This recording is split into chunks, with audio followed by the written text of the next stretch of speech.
नमस्कार दोस्तों। अब एक तरफ था चाइना जो कि इंडिया को ठिकाने लगाना चाहता था, साथ में जापान, फिलीपींस, वियतनाम ये सबको ठिकाने लगाना चाहता था।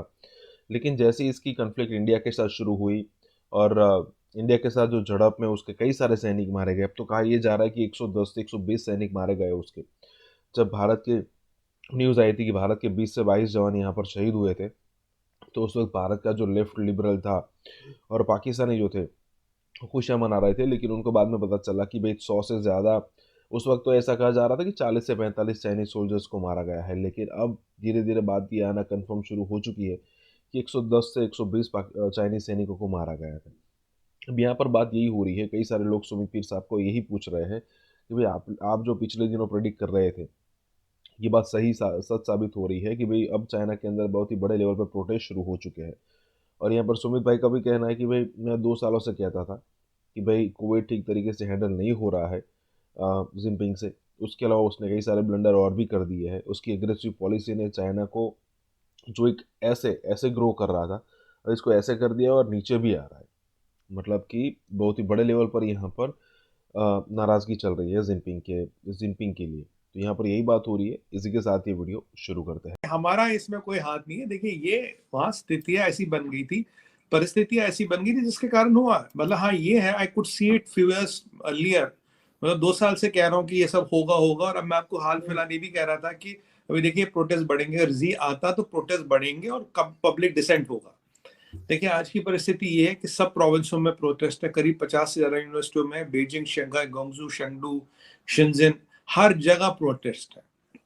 और लोग खुल के आ रहे, कोई दब के नहीं आ रहा। पहले जो तेनमन स्क्वायर वगैरह हुआ था, वहां केवल कुछ स्टूडेंट आए थे तो उसको तो ये दबा गया भाई स्टूडेंट प्रोटेस्ट है।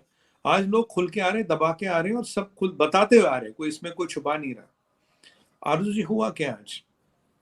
देखिए, अगर आप देखिए, चाइना की इकोनॉमी बद से बदतर हो रही है। आज मैं देख रहा था कि आपको जल्दी अब उसके बारे में पता लगेगा। देखिए,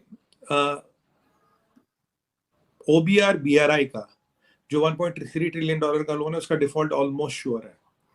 अब चाइना रेलवेज और चाइना एयरवेज में दौड़ लगी है, पहले बैंकरप्ट कौन होता है। चाइना ने 7-7.5 लाख नौकरियां निकाली है सेमीकंडक्टर सेक्टर में। दुनिया भर से इंजीनियर आओ काम करो। कौन जाएगा चाइना काम करने? कोई नहीं जा रहा। ताइवानीज ने भी मना कर दिया।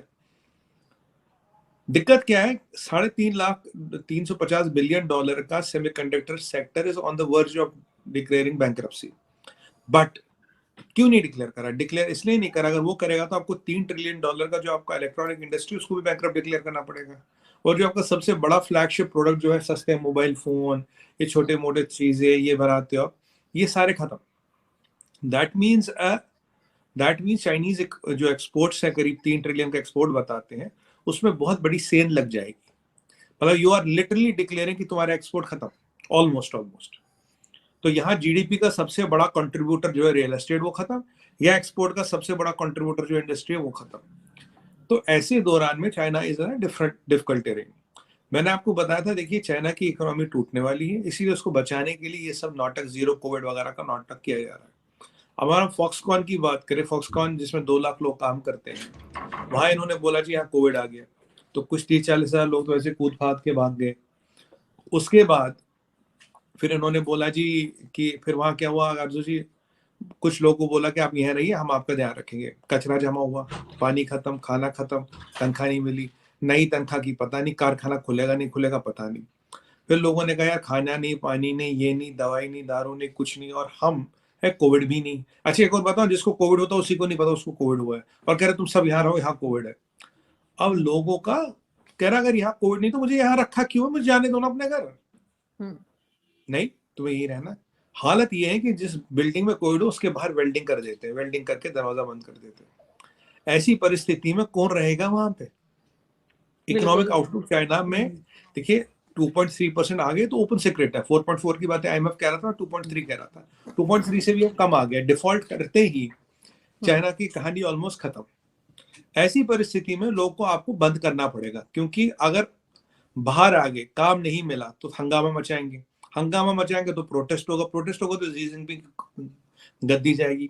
मैंने आपको 5-6 महीने पहले बोला था, मैंने कहा मैडम, इन्होंने दुनिया का 60% जो टोटल खाना पीना उन्होंने होल्ड कर रखा। क्यों? इनके रिसेशन आएगा, इनके काम नहीं बचेगा, तब ये खाना दे देके लोगों को शांत कराएंगे। क्योंकि इन्हें पता अगर खाना भी नहीं मिला, काम भी नहीं है, खाना भी नहीं है, तो फिर तो भैया कोई किसी की नहीं सुनता। वो वाली परिस्थिति आ गई। 50 यूनिवर्सिटी है, तेलेमन स्क्वायर पे कुछ स्टूडेंट थी, एक छोटा सा ग्रुप हर शहर में। और आरजू जी, आपको और हमें तो 1% पता है ना, 99% हमें पता ही नहीं। ये चाइना है ना, पाकिस्तान में भी कुछ हो जाए पता लगेगा, भारत में कुछ हो जाए पता लगेगा, चाइना में तो कुछ नहीं पता लगेगा ना आपको। यहाँ एक एक बिल्कुल। परसेंट चीज छुपा सकते हो, 99% आती है बाहर, 100% आती है। वहां 1% चीज में हमें नाश होता नजर आ रहा चाइना में। फॉक्सकॉन में जो हुआ वो एक केस स्टडी है। क्यों फॉक्सकॉन? क्या फॉक्सकॉन चाइना का फ्लैगशिप कारखाना है। फॉक्सकॉन वो चीज है जो चाइना का प्राइड है।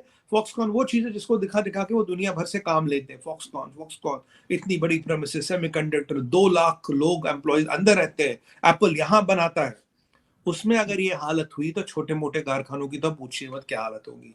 उसमें ये हालत हुई तो अब क्या आज चाइना एक मैन्युफैक्चरिंग रिलायबल मैन्युफैक्चरिंग बेस है? नहीं है। पॉलिटिकली सर स्टेबल एप्पल ने नहीं है। तो चाइना से इंडिया शिफ्ट नहीं कर दिया था? एप्पल ने ये बोला था कि हम कुछ चाइना में बनाएंगे, कुछ इंडिया में, अल्टीमेटली इंडिया लाएंगे, क्योंकि जी। इतना बड़ा कारखाना, coupling of supply chain takes time.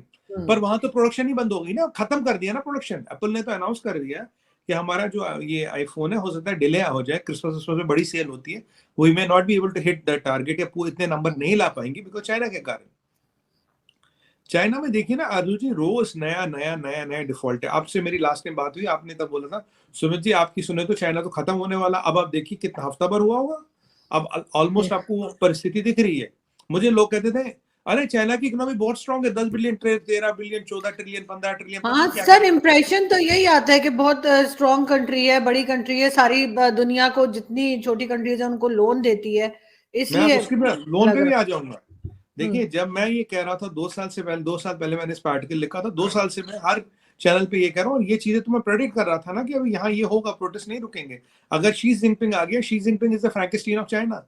आपको कुछ नहीं करना, उसको छोड़ दो, वो खुद कर लेगा सारा काम, वो कर रहा है, बादशाह कर रहा है। होजिन टाउ को कांग्रेस से उठाना, पोलिट ब्यूरो कांग्रेस से, अपने लोगों को फांसी की सजा सुनाना, डिप्टी प्रीमियर ली काइचलिंग को साइडलाइन करना।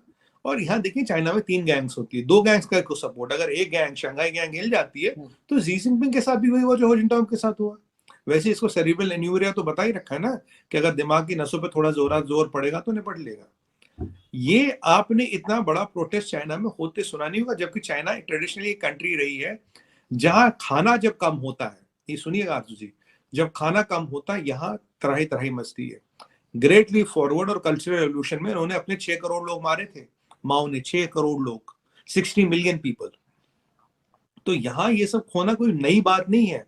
हाँ, हाल फिलहाल में ये नहीं हुआ, क्योंकि जिस चीज का लाले रप्पे कम्युनिस्ट पार्टी ने दिए, बेटर लाइफस्टाइल, ये बेटर लाइफस्टाइल के नाम पे ट्रिलियंस ऑफ डॉलर्स का कर्ज डाल दिया। चाइना अगर उभरेगा भी, वो सेंचुरियां लगेंगी इस कर्ज और इस सबसे उभरने से। चाइना की कहानी इज ऑलमोस्ट एंडिंग। और अगर अभी आपने प्रोटेस्ट को जैसे जैसे कंट्रोल भी कर लिया, पर अब इसके बीच डल चुके हैं, पूरे नेशन में डल चुके हैं, अब आप कंट्रोल नहीं कर पाओगे। हाँ, अब आप ये नहीं बोल सकते China is the manufacturing hub of the world, China is the centre of innovation, China is the centre of ये, China is this, China is innovation, technology, future. वो कुछ भी नहीं है।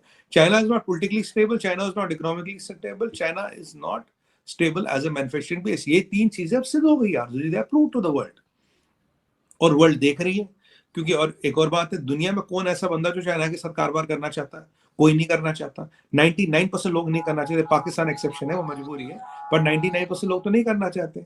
ऐसी परिस्थिति में आपकी पूरी दुनिया आपका दुश्मन होगी, आप कैसे रह लोगे दुनिया में? आपकी प्रॉब्लम क्या है? You need international business to keep your economy running and your arsenal is not reliable. तो प्रॉब्लम है तो चाइना की बाय डिफॉल्ट है। और अब जो माउंटेन ऑफ ड्रल है, 40-45 ट्रिलियन डॉलर का, इतना डेट सर्विसिंग कॉस्ट है, जहां आपने अफ्रीका में पैसा दिया, उनमें से 60 कंट्री तो ये कह रही है हमारे पास पैसे है ही नहीं, हाथ धो लिया, पैसे नहीं है, नहीं देंगे। और दूसरी बात, आपने बोला लोन लेना, चाइना का लोन कहां से आता है? 2 जगह से आता है। देखिए पीसीएओबी एक्ट से तो डोनाल्ड ट्रम्प ने यूनाइटेड स्टेट्स ऑफ अमेरिका को काफी हद तक इंसुलेट कर लिया, उसको क्रेडिट जाता है इस चीज का, नेशनलिस्ट है ट्रम्प। अब जो लंदन स्टॉक एक्सचेंज है, पेरिस स्टॉक एक्सचेंज है, और जो यूरोप के जितने भी पब्लिक बैंक्स हैं, पब्लिक सेक्टर बैंक्स हैं, उनसे पैसा उठाया, पेंशन फंड से पैसा उठाया। यहाँ जापान बच गया, जापान के पास पैसा बहुत है, पर उनकी चाइना से पुरानी रस्सा कशी है, तो जापान से पैसा नहीं लिया।